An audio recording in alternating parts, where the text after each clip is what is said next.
Yahobu, Bapak Ibu Pendeta, Sinenge, Majelis dan warga Gereja Amin, ini adalah channel YouTube Sinode Gereja Amin. Karena itu, bagi yang mencintai Gereja Amin, tontonlah, subscribe, like, dan bagikan. Gereja Amin yang tangguh, mandiri, dan peduli. Tuhan Yesus memberkati.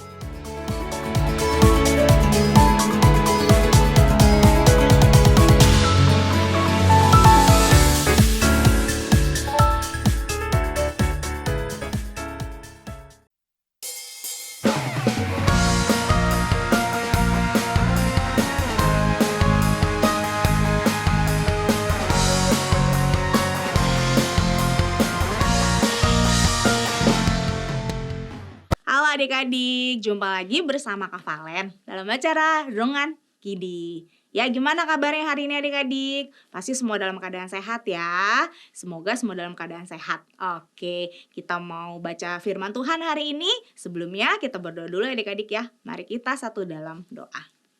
Tuhan Yesus yang baik, kami bersyukur Tuhan untuk setiap penyertaan Tuhan, berkat anugerah Tuhan yang selalu melimpah dalam kehidupan kami. Dan saat ini Yesus, kami ingin mendengarkan firman Tuhan melalui renungan Kidi pada hari ini. Kiranya Tuhan yang menolong dan memampukan kami. Dalam nama Tuhan Yesus Kristus kami sudah berdoa. Amin. Nah adik-adik, judul hari ini renungan kita adalah menyesal. Nah adik-adik, Kiki melihat Ria lagi ngobrol sama Ana kan. Terus Kiki penasaran ya adik-adik, pengen tahu. Dia nanya deh sama Ria, Ria, tadi kamu ngobrolin apa sih dengan Ana? Kayaknya seru banget, aku mau tahu dong. Oh, tadi Ana bilang kalau dia mau pindah ke Surabaya. Tapi kamu jangan bilang siapa-siapa ya. Tanpa disadari ternyata Ana berjalan di belakang Ria adik-adik. Lalu Ana tegur Ria karena dia merasa kecewa sama Ria. Ria, kok kamu bocorin rahasia aku sih? Terus Ria bilang, aduh aku lupa. Maafin aku ya Ana, aku menyesal. Katanya. Wah adik-adik, Ria menyesali perbuatannya karena Ana bilang, rahasia. Tapi dia cerita sama Kiki. Nah sama seperti Simpson punya rahasia. Siapa yang tahu rahasia Simpson di mana ya adik-adik ya? Nah adik-adik, di mana rahasianya Simpson? Di rambut. Masa sih? Coba yuk kita buka yuk. Hakim-Hakim 16 ayat 20 sampai dengan 30. Hakim-Hakim 16 ayat 20 sampai 30. Lalu perempuan itu berseru, orang Filistin menyergap engkau Simpson. Ia pun terjaga dari tidurnya. Pikirnya, seperti yang sudah-sudah, aku akan lumpuh dan meronta lepas. Namun, ia tidak sadar bahwa Tuhan telah meninggalkan dia. Orang Filistin menangkapnya dan mencungkil kedua matanya. Mereka membawanya ke Gaza dan membelenggunya dengan 2 rantai tembaga. Lalu ia diperbudak sebagai penggiling di penjara. Tetapi rambut kepalanya mulai tumbuh lagi sejak dicukur. Suatu hari berkumpullah raja-raja kota Filistin untuk mempersembahkan kurban sembelihan yang besar kepada Dagon, ilah mereka, dan untuk bersukaria. Kata mereka, telah diserahkan oleh Allah kita ke dalam tangan kita, Simpson, musuh kita.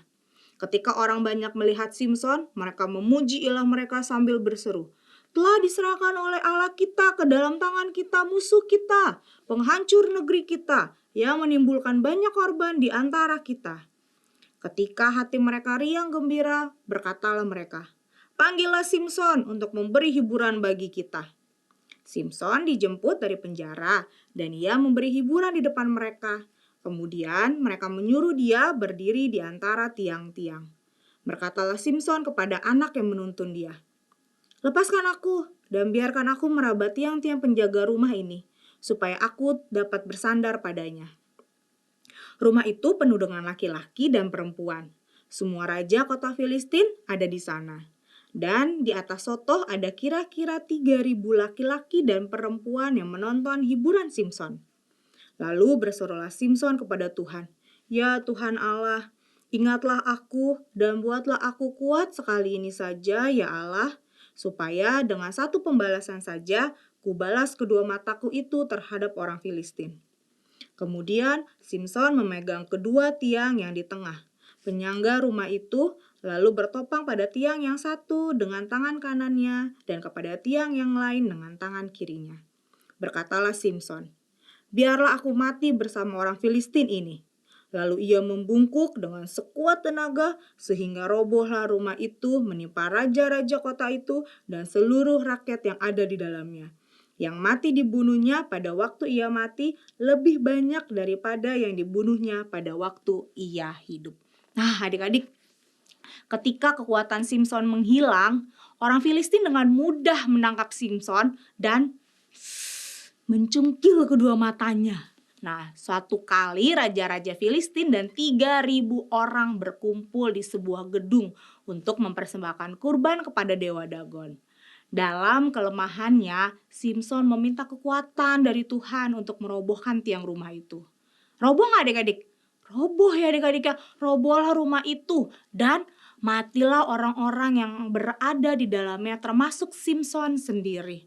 Nah adik-adik, kalau kita melakukan kesalahan, kalau kita punya kesalahan, jangan ragu ya untuk mengakui dan meminta maaf. Jangan kalau ditanya, siapa yang begini? Kita pura-pura diem gak tahu padahal kita yang salah. Gak boleh adik-adik ya, kita harus belajar mengakui kesalahan sama seperti Simpson. Dia tahu kesalahannya dan dia memohon ampun sama Tuhan dan dia menyesal. Jadi pelajaran Simpson hari ini adalah kita mau mengakui kesalahan kita dan meminta maaf ya adik-adik ya. Oke, mari kita berdoa. Terima kasih ya Tuhan Yesus, kami boleh belajar dari Simpson ya Bapak, untuk mengakui setiap kesalahan yang kami buat. Biarlah kami boleh belajar menjadi anak-anak Tuhan yang jujur dan mau mengakui kesalahan ketika kami berbuat salah ya Bapa. Terima kasih ya Tuhan Yesus untuk firman yang boleh kami dengar. Biarlah firman ini boleh menjadi pegangan dalam kehidupan kami sehari lepas sehari. Dalam nama Tuhan Yesus kami sudah berdoa. Amin. Nah adik-adik, demikian renungan kita hari ini. Jangan lupa ya di-subscribe, di-like, dan dibagikan kepada teman-teman yang lain ya. Tuhan Yesus memberkati. Bye-bye.